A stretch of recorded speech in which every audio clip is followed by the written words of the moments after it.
Welcome to Memorable Marketing by Mediagroup. In today's episode, we have Alin Dobrea. Alin most recently worked for ZALORA, working with partner brands in a sort of in-house agency role.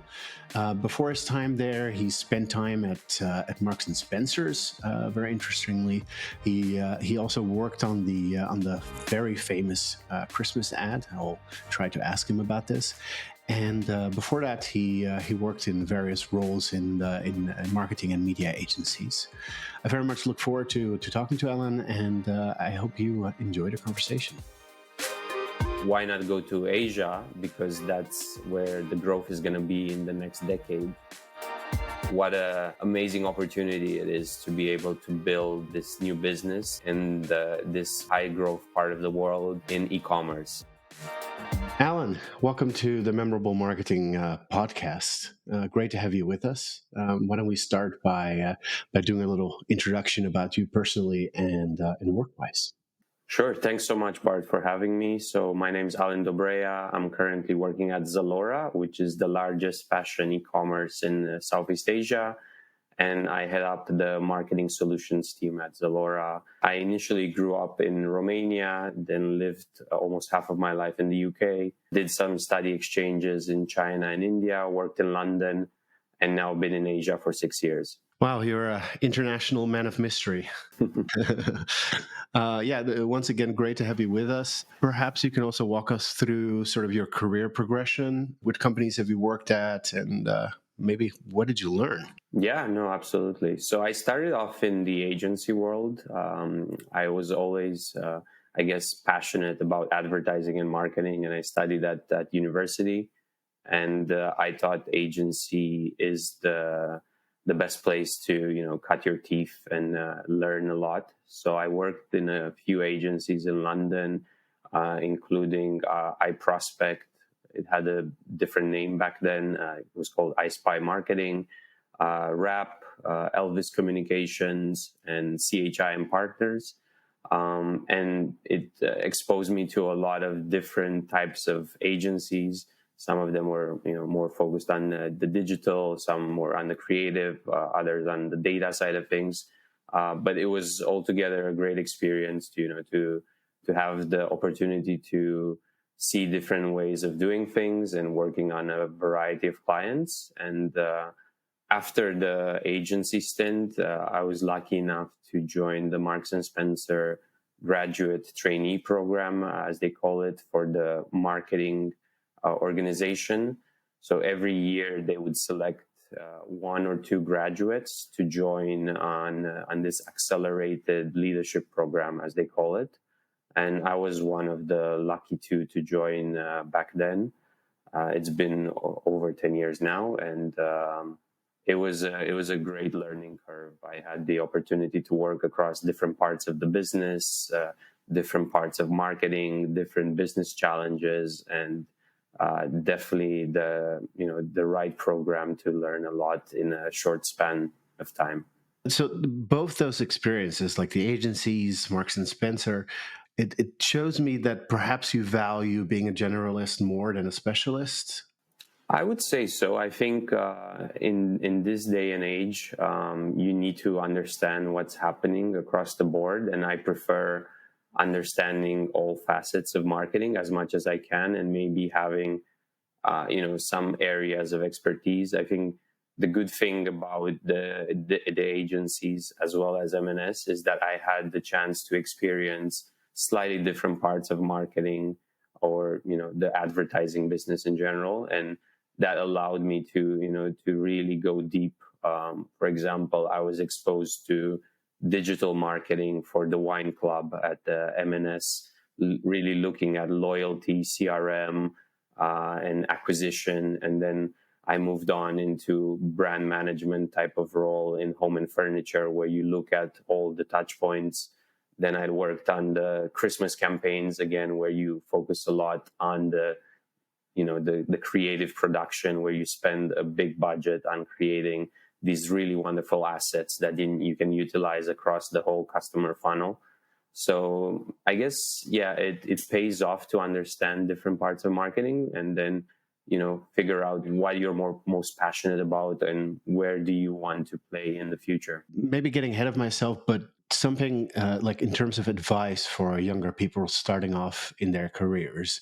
When I hear you, I hear something that I talk about a lot to younger people, which is that in the beginning, it's mostly about figuring out what you don't like and get a lot of different experiences rather than straight away hoping for getting your passion, getting your goal in life. Like the only way to find that eventually is to have a lot of different exposure to different things. Yeah, absolutely. I think we go through seasons in life, and that season was about experimentation and trying new things, or trying a lot of different things and seeing what works best for me, what I enjoy the most. And I think now I'm in a new season, and who knows, in the next season I might be focusing more on other parts of the business world, like investing, advising, etc. So it's definitely, I think, the right philosophy. Well, that was a show on Netflix. I'll binge watch it. It sounds very exciting. You mentioned working for Marks and Sparks and working on some of the Christmas things. Now, one of the most famous, I think, things that Marks and Spencers does in marketing and advertising is the Christmas movie, the Christmas commercial that people look out for.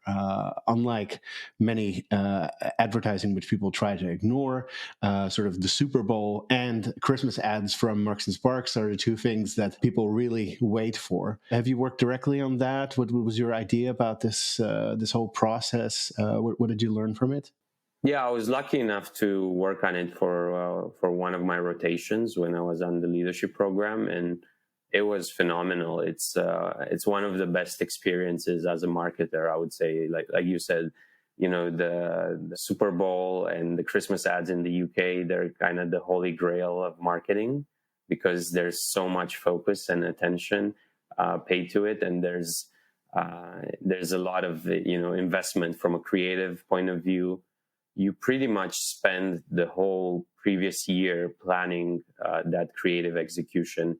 So it's in a way like a movie, if you think about it, in terms of production values and investment. So it's super exciting to be part of that. I think everyone should experience that at one point in their lives if they are passionate about marketing.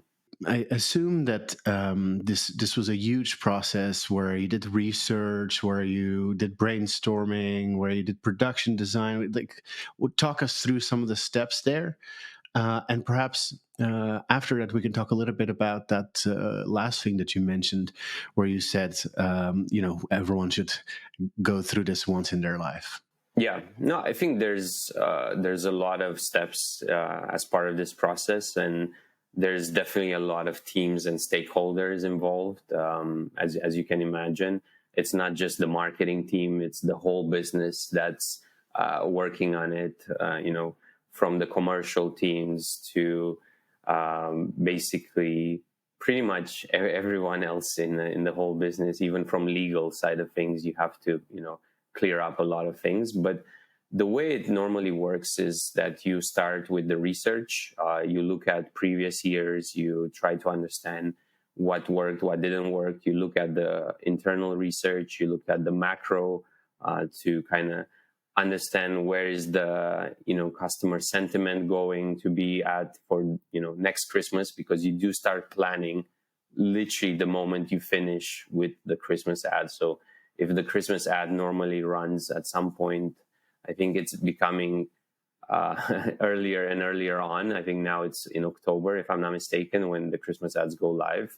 But yeah, after the Christmas ad goes live, you immediately go into planning the next year's campaign. So you do all that research, you work together, with all the different teams to understand the performance as well after the Christmas period has finished as well. You have all the commercial numbers, and then you try to understand also what is the production strategy in terms of the business. Are they focusing on some specific key trends for next year?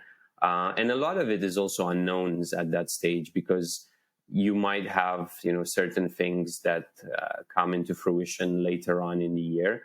and you might need to adapt your strategy. But there is that all this research process, starting, and then you want to have a couple of creative ideas earlier in the year, which we would normally work internally with our creative team in-house, as well as external agencies. So we were in a lucky spot because everyone in the creative world wants to work on the Christmas ads. So luckily, we had different agencies that were happy to be involved in the process and work with us on the ideas. And then normally you would have a couple of ideas based on the insights that you garner. You try to create that key insight that kind of brings it all together and drives the campaign home. And then after that, you create a couple of creative routes that you can explore internally. And then you get more in detail. You have a sign-off session at some point as you get closer in the beginning of the year. And then you decide, okay, this is what we're going after.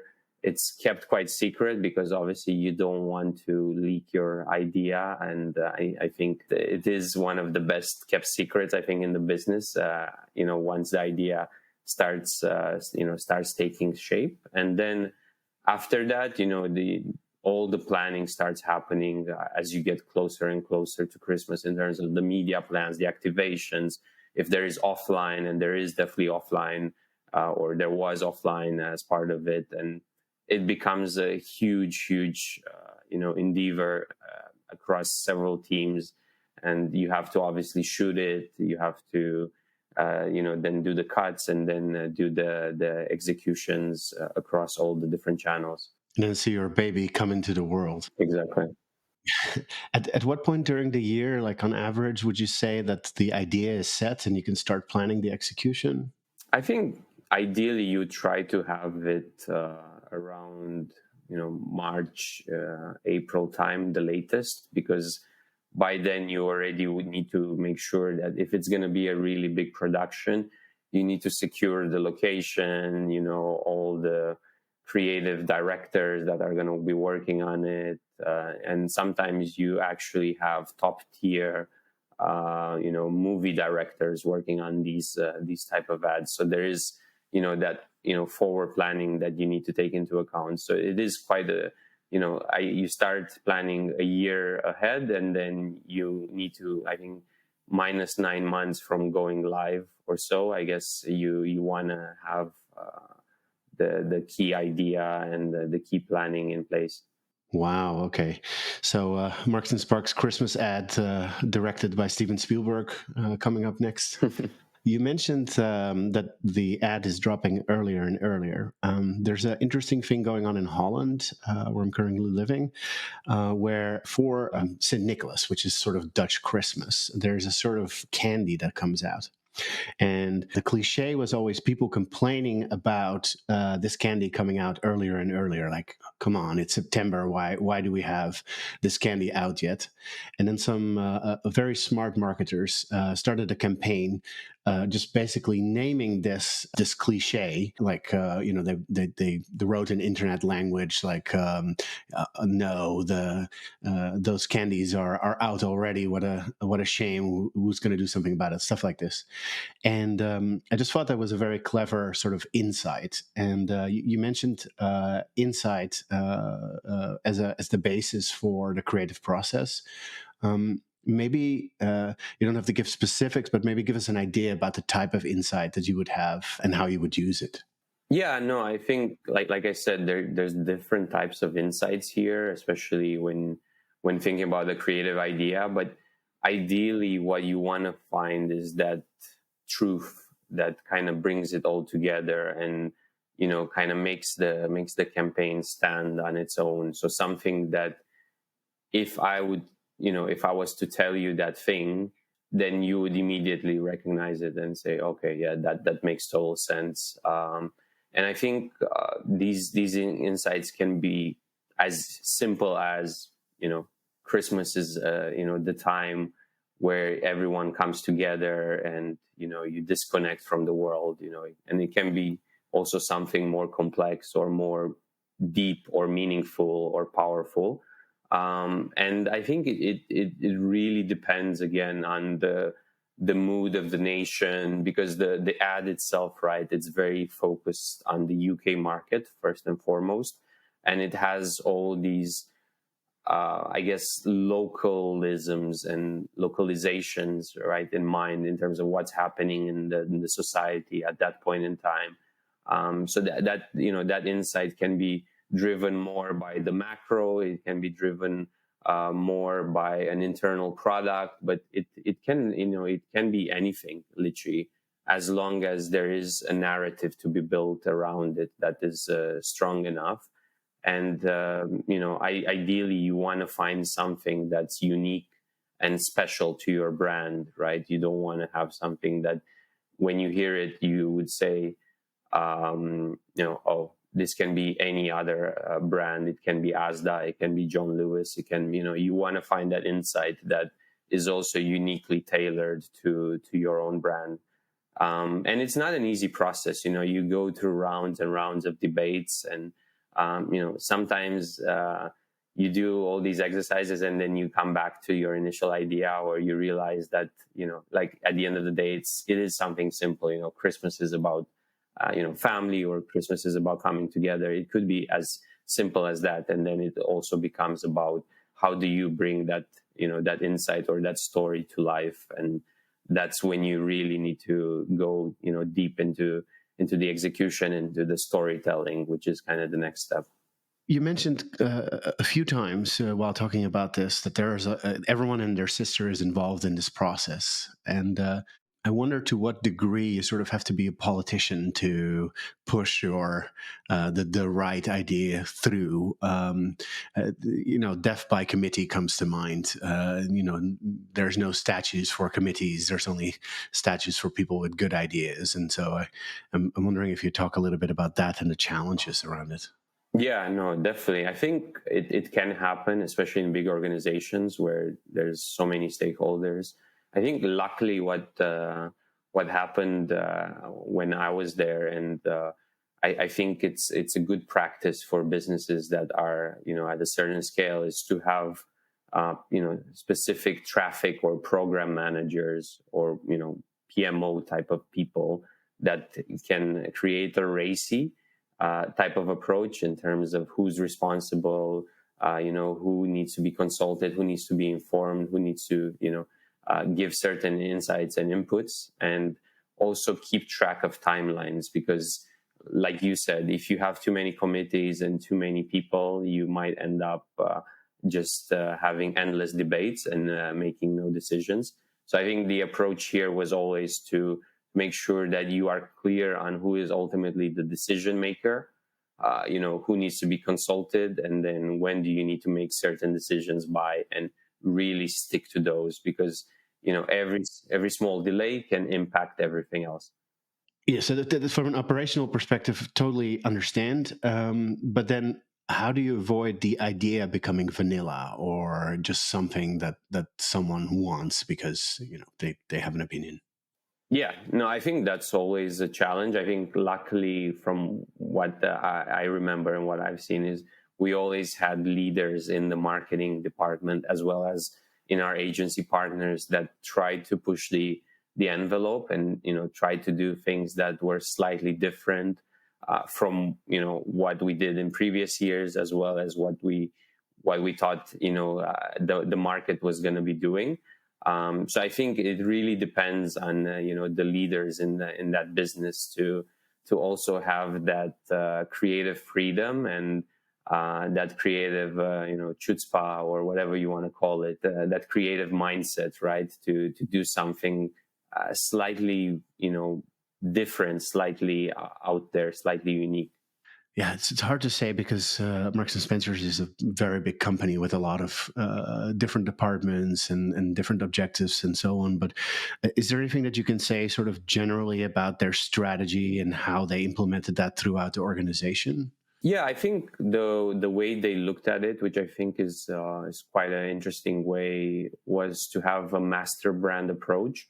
So you want to have a certain brand positioning for the overall M&S master brand, and what do people think about M&S when they think about the brand itself.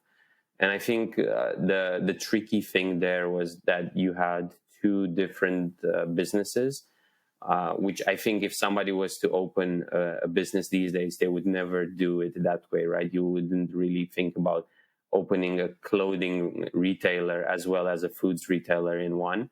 And I think that was the the most challenging thing, because you had the clothing business and then you had the food business, and they were slightly at different tiers. I would say the food was really premium, probably the best you can get, and it was always seen as being super special. And then the clothing business, it had a bit of everything in terms of, it had entry price point items, which would be competing with CNA. yeah, exactly, H&M, exactly, more like entry market. And then you would have more upmarket stuff as well that would go even to the price points of luxury brands, where there is still that luxury component to it, manufactured in the UK, etc. So there were still some ranges that had those components behind them. So I think, yeah, we had, basically, to summarize it, a master brand strategy, and then there was a food strategy, again, which was slightly different. And then there were different business units, like lingerie and beauty. For example, lingerie was, and I think still is, the leader in the UK market, over 30% or so market share, if I remember correctly. And then you would have a home and furniture business, which was a kind of new segment for the business, where it was still building market share. So you had slightly different strategies in there, because the businesses were also at different stages of maturity. So then you needed to have a slightly different way of approaching marketing and talking to customers, or building that brand awareness. But then you have to play into the master brand as well. So you have that positioning at the top, and then you have different business units, each of them with a slightly, let's say, different positioning because of the maturity levels. And then you have the executions. You might have campaigns, again, at a business unit level. So lingerie and beauty had its own campaigns, home and furniture its own campaigns. And then you have the Christmas master brand campaigns, or the general awareness type of master brand campaigns. Sounds good on paper. In practice, as you said, quite a stark difference between fashion and groceries and so on. It's difficult to reconcile that. Were there any voices internally about sort of more differentiating those brands, like actually using different brands, different logos, different positioning, stuff like this, or that was never an option? Well, there was a big exercise during my time there, which I was lucky to be part of, where we had a massive rebrand, where the whole logos and typefaces and everything went through this rebrand. And I think that was a good time to debate and discuss all those things. And I think there were some key decisions being made at the time, where we felt, and I guess not myself, but the business felt, that it makes sense to keep the foods business and the clothing business in kind of the same master brand look and feel. And then international markets as well, they decided to play more on the London heritage, whilst the UK was playing more on the established 1884 heritage, the fact that M&S has been around for a long time. So in the end, all these discussions happened, and I think the idea, or the conclusions, or the consensus in the end across all the different stakeholders, was that it makes sense to keep the brand robust and maintain the same kind of a visual approach, but then slightly different positionings, I would say, depending on the markets, first of all, and so the geographies, international versus UK, and then also the foods and the different business units under clothing and home, which again were slightly different in terms of maturity. Right. Yeah, it makes sense. You mentioned international markets and sort of home market. Is there what type of leeway do those local markets have? To what degree did they set their own strategy, and were there any challenges in that side of things? Yeah, no, it's definitely a good question, and I was lucky again to spend some time in the international marketing team working with those markets. I think it's always challenging. I think it reminds me of the typical franchise business, right? And M&S had a mixture of franchise, wholly owned, joint ventures. It was a big mix of different approaches across the globe, and it's always tricky because you do want to have a bit of localization. You do want to appeal to the customers in the Netherlands or in China, etc., via the marketing comms, via the assortment, right? You can't have the same approach everywhere. I think you want to have a global approach with localization in it, and I think that was what the business was trying to achieve back then. It was to trying to make sure that you keep some of that brand authenticity, and people can recognize it anywhere in the world, but then you do localize the communications and the campaigns accordingly to the local markets. Terrible word, but global approach, right? Yeah. Uh, so eventually, you ended up in Singapore. Talk us through how that came about. Yeah, no, I think it was a bit of a, I guess, semi thought through decision in a way. So the way I approached it was that I was ready for a new challenge, and I was thinking, if I'm going to switch jobs, wouldn't it be interesting if I switched geographies as well? And I was still passionate about e-commerce, which was, a big part of the growth at M&S at the time. And I think now it's probably an even bigger part of the pie. And I decided I want to go e-commerce pure play because I'm really bullish on e-commerce. And that was 2017.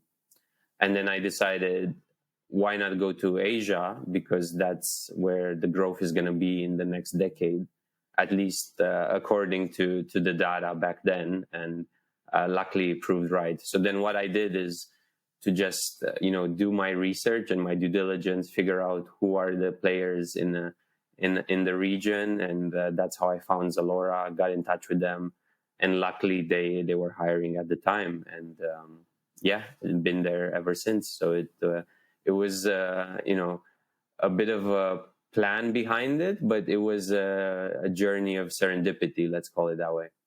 For viewers that perhaps are not as familiar with the brand, at first, coming from Europe, moving to Hong Kong, I was very confused because there's Zalando in Europe in many markets.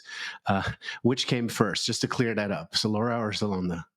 I think Zalando came first. I think, if I'm not mistaken, both of them were started by the Rocket Internet, I guess, incubator or business accelerator, or however you want to call it.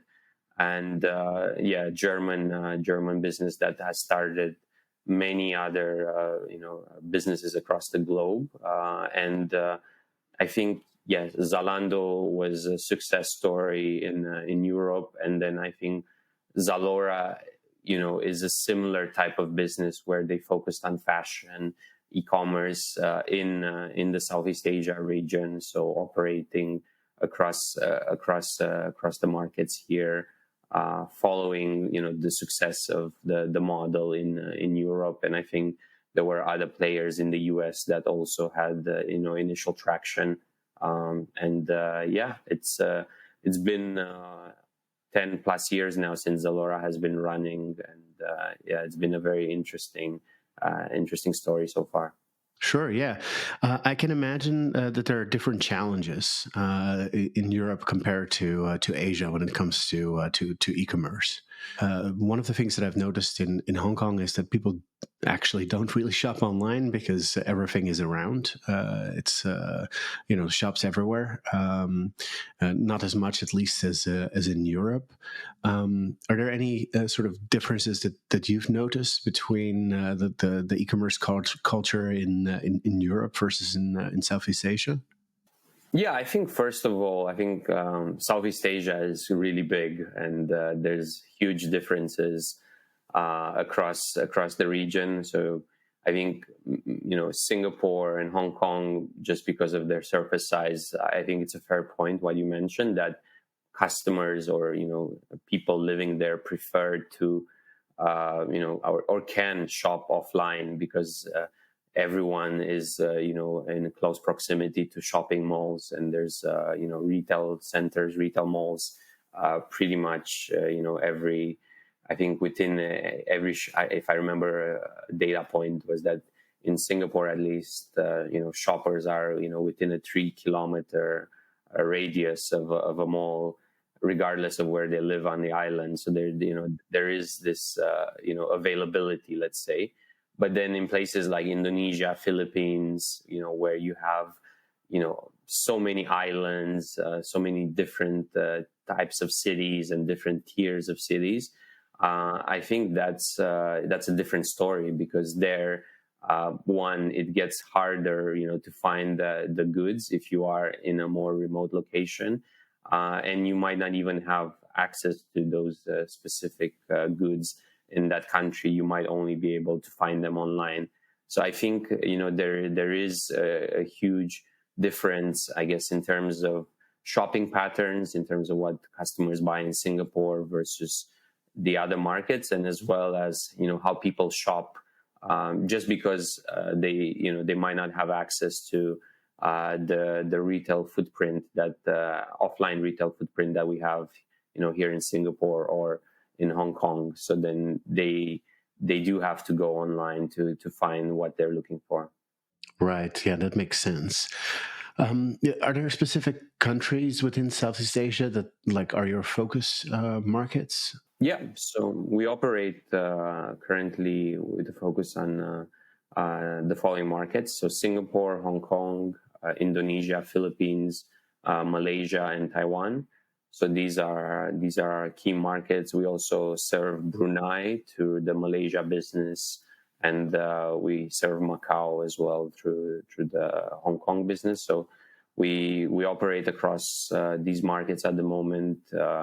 That's the focus now, and it's super exciting to be able to operate across all of these different regions, which are, like I said, there are slight similarities, but a lot of differences. Yeah, I can imagine.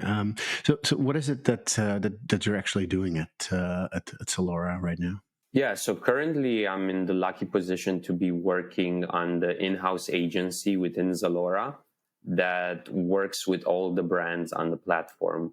So we have over 5,000 brands, I think, in most markets. I think the number keeps changing, but we essentially, what we do is we help these brands from a marketing perspective to grow on ZALORA's ecosystem, and also just grow their brand presence in the region. And we do that across the whole marketing spectrum. So we have a 360 marketing approach, and we are data-driven at core, being a pure play e-commerce business.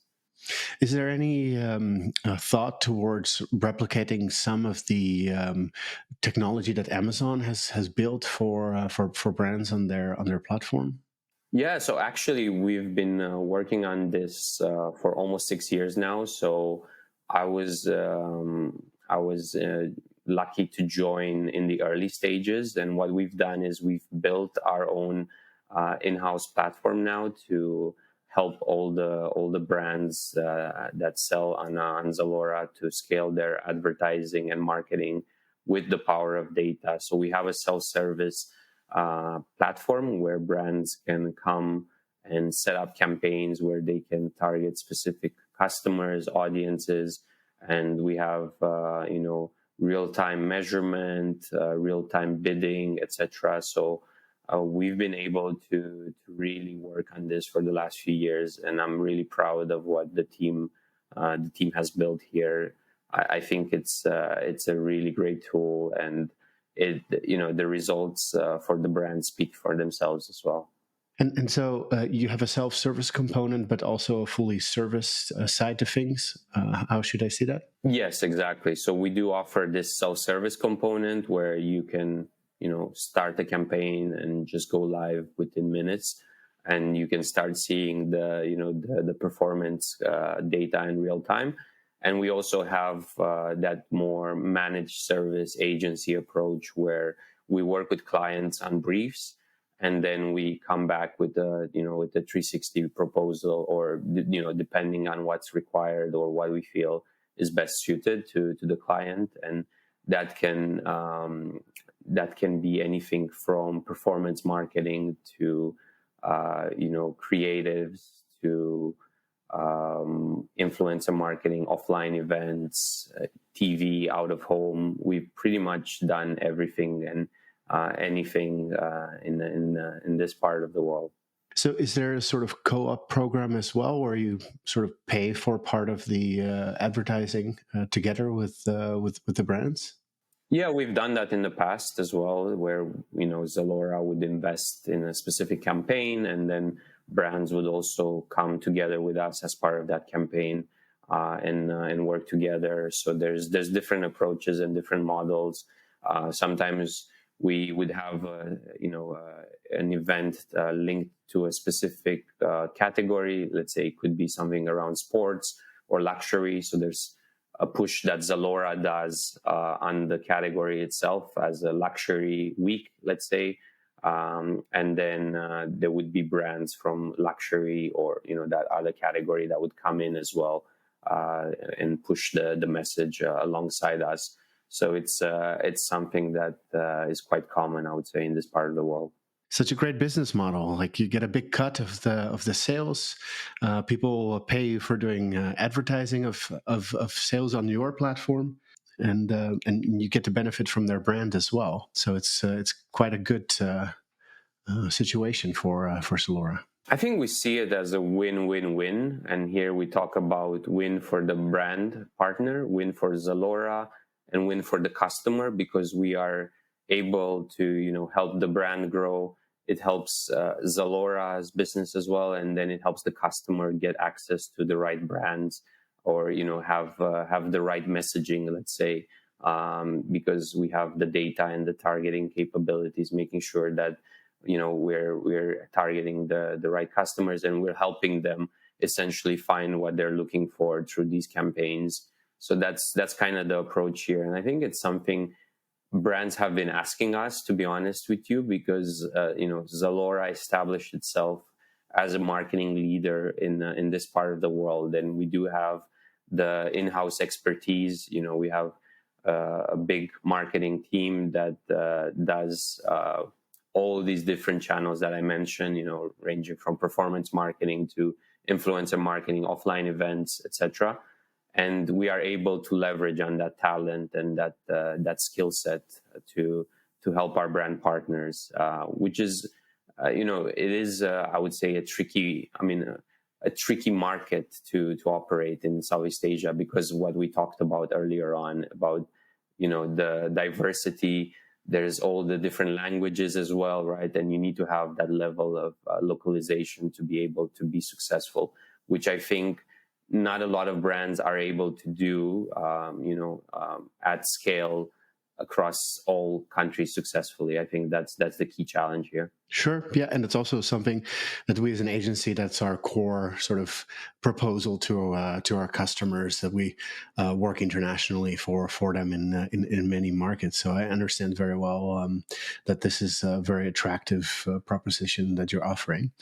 I see a lot of parallels between or similarities between the work you were doing at an agency in the beginning of your career and now at ZALORA. You're sort of providing agency-like services. Is it a question of just when you thought you were out, they pulled you back in, or it's very different? No, I think it kind of has gone full circle in a way, because I think what I learned in those initial agency days in London, I think it served me really well on how to position the business here, and how to work with our clients, and how to build the offering. So it's been a really, really interesting journey. And I think the reason I joined ZALORA was because the idea was all along to build this. So that was the main job that I was brought in to do, was to build this agency type of business, this advertising offering, which we call internally and externally the ZALORA advertising platform. So this is the reason that I came in, and I thought it was going to be a really interesting project, given that Amazon had that initial traction in the US and Europe.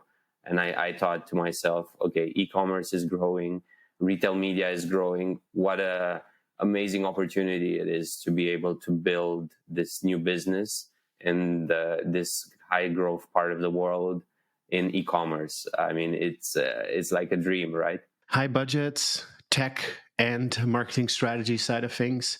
It's a good combination for an all-around marketer. Yeah, no, it's definitely been a really interesting learning curve, and just being able to understand the strategies or what all the other brands are working on, it's really fantastic, right? It's like working in an agency that has the best clients on retainer, because we get to work with all the big brands in the world, and as well as more local brands as well. So it's a really cool mix, right? You have the big incumbents of the world, and then you also get to work, with smaller brands and see how the solutions that you bring and the different marketing opportunities can help them also grow and scale. Yeah, no, absolutely. I'd like to ask you a bit about the culture within the company, and perhaps how that's different from Marks and Sparks, European versus Asian. Anything that comes to mind? Yeah, I think the culture in ZALORA has been really, really great. That's why I'm still here. It's been almost 6 years.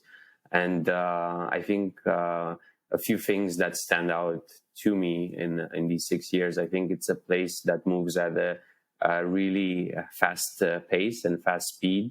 Being in e-commerce in Asia, I think, and it's a small organization if you think about the number of people working there and the overall business, but it's just that agility. I think we used to joke around that 1 year in ZALORA is like 3-4 years in another type of similar business, maybe in other parts of the world.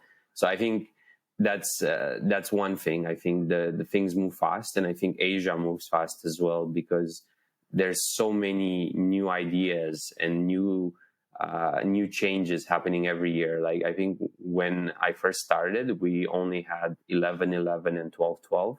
Now there's a big campaign happening every month. There's 1-1, 2-2, 3-3.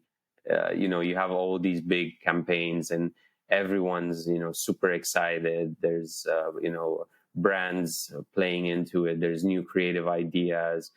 And then, I think in terms of other things about the culture, I think you have this culture where there's very few layers, I would say, in terms of organizational structure. You don't have a very big hierarchy, so anyone can contribute. It's basically you can find yourself in meetings with very senior people, even if you are an intern or a junior in the business, which was not always the case in other bigger businesses that I've experienced. So I think that's phenomenal. If you are somebody who really wants to learn and wants to get that exposure, it's a great place. And I think it values ideas, and people get rewarded for taking ownership and delivering the good work.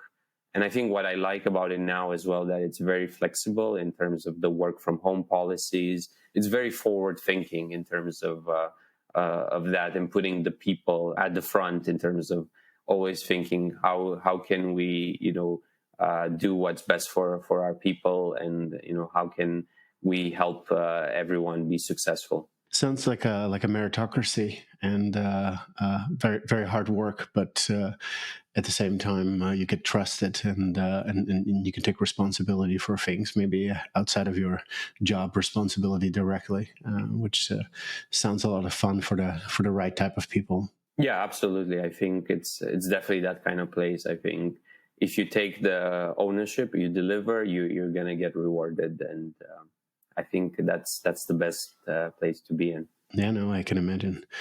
One thing you've mentioned, it's a bit random, but I wanted to ask you about live shopping, how you see that developing. It's not that big in Europe yet, although we see some markets, but it's obviously very huge in Asia. And how are you using this sort of channel within ZALORA?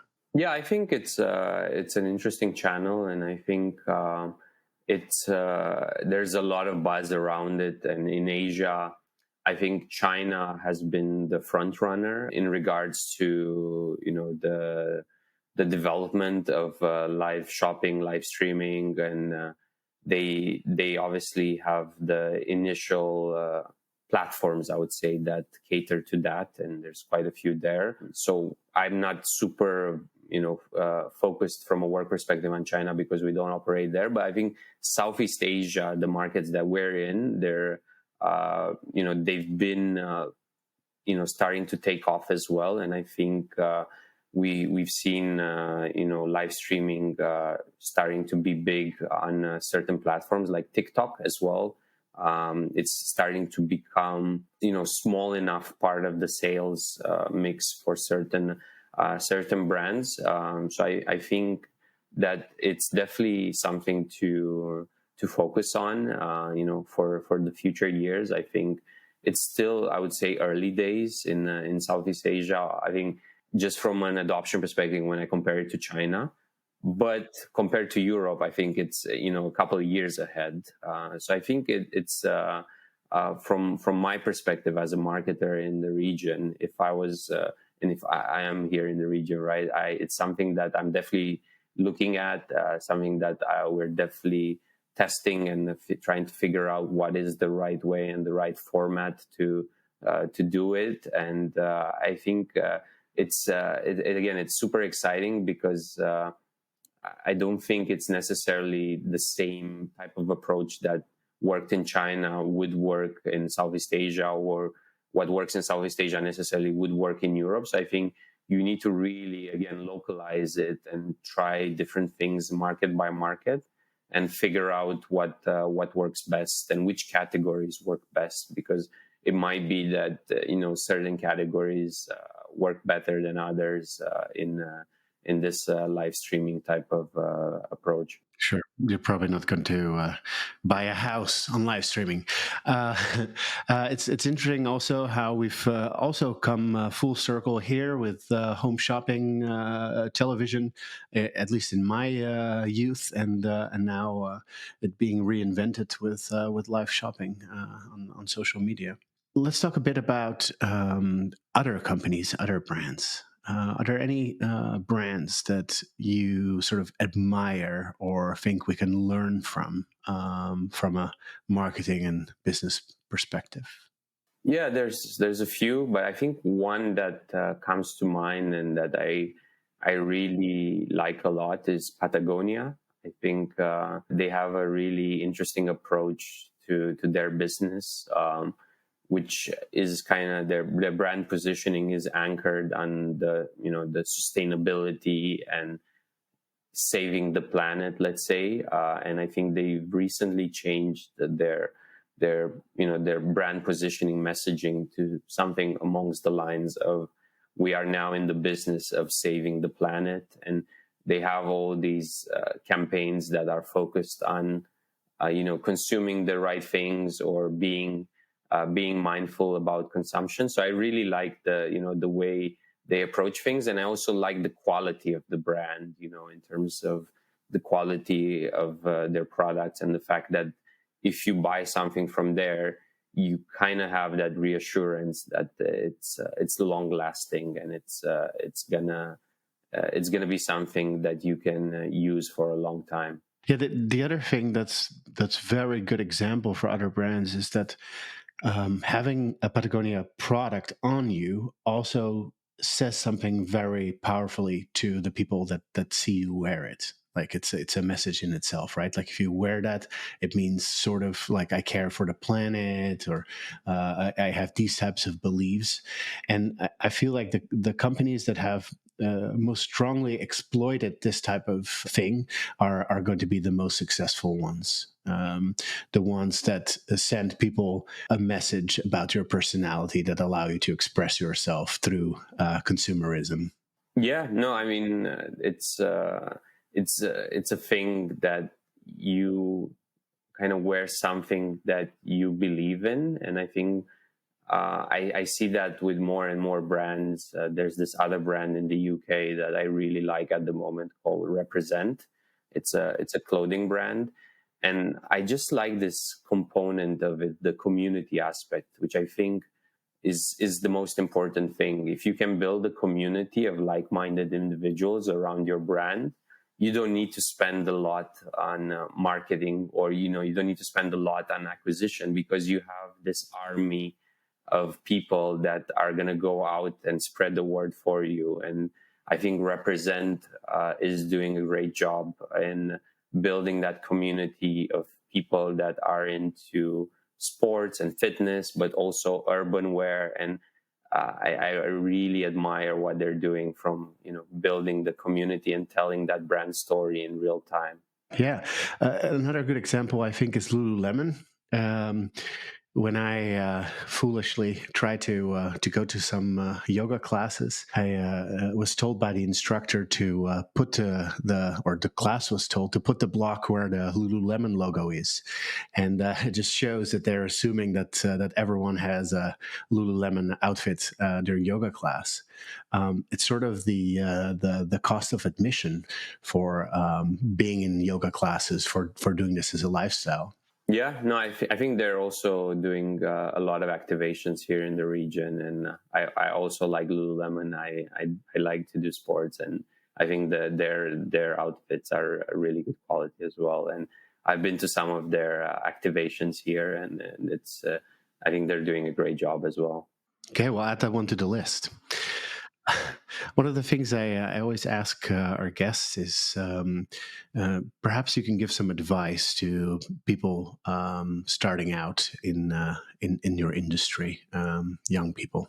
Yeah, no, I think looking back, the key things that I think helped me, and maybe I should have focused a bit more on to be even more successful than I was so far, would be, first of all, to be curious and try to explore a lot of different things in the early days. And I think that's key for young people. I think you should spend your first year or two ideally trying out different things, different types of businesses or agencies, or different types of agencies, to understand what part of advertising or what part of marketing do I enjoy the most, and where do I see myself spending my time. And I think once you unlock that, you can maybe double down on it. And as part of that, I guess, goes into my second point, is always having this growth mindset, and keeping up to date with what's happening in the industry, and just in general, kind of trying to learn new things. I think we're again in this age of Web3, cryptocurrencies, live streaming, right? There's all these new technologies, AI as well, coming to the forefront. And if you don't have that growth mindset, unfortunately, I think you are going to miss out on a lot of opportunity to grow. And I think that's the most important thing. You need to keep yourself in that mindset that every day you want to get 1% better in whatever it is, right? But I think having that growth mindset. And then I think the third point probably that I would have is to figure out or find yourself, some mentors and some peers and some mentees at some point. So having the full spectrum, find yourself the communities that you want to be part of, so that you have peers that you can learn from and discuss. Find yourself mentors, and you don't necessarily need to have a relationship with these people. I think anybody can be your mentor if you consume their content, and if you follow up on their advice, anyone can be your mentor.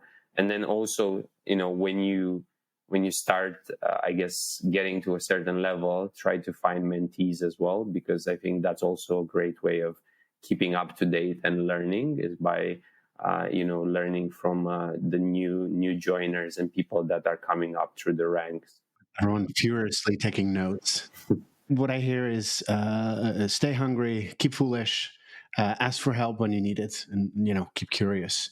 I also think that a lot of people, perhaps when it comes to the mentor side of things, they tend to overthink it. Like, do I have to formally ask someone, do you want to be my mentor? And it's kind of awkward.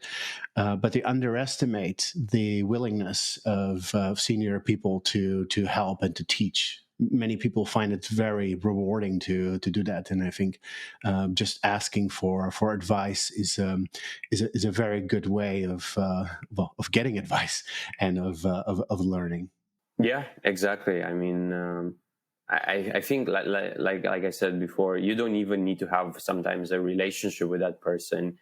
If like, for example, I believe that some of my best mentors are people that I've never met face to face or had an interaction with, but I've been consuming their content, I've been reading their books, etc., and they've helped me loads. But then there's other mentors as well that I've met in person and kept in touch through the years, and I know they're always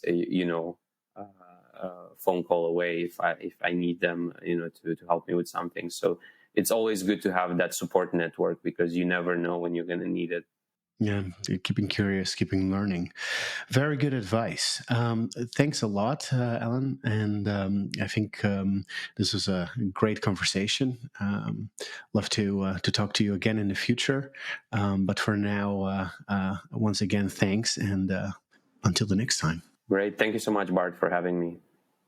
After every conversation, me and Val, our producer, have a little conversation about what we learned and what we thought was interesting. Val, a lot to unpack here. What did you think? Of course, it was interesting to hear about his experience of working on Christmas ads as part of the Marks and Spencer's teams. It was a really serious assignment, from analyzing the market situation to brainstorming ideas and finally to executing and keeping everything in secret. And I was surprised that they actually started planning all these operations a year in advance. So they had to anticipate the future and build a method that would be relevant in 1 year. Yeah, imagine also that you work towards one thing. It's not just one thing, but mainly one thing the entire year. And it all comes down to the moment where you put it live, and your baby is out in the world, and it must be a very, very special feeling. And you see how numbers of views are growing, and all the articles about this ad. Yeah.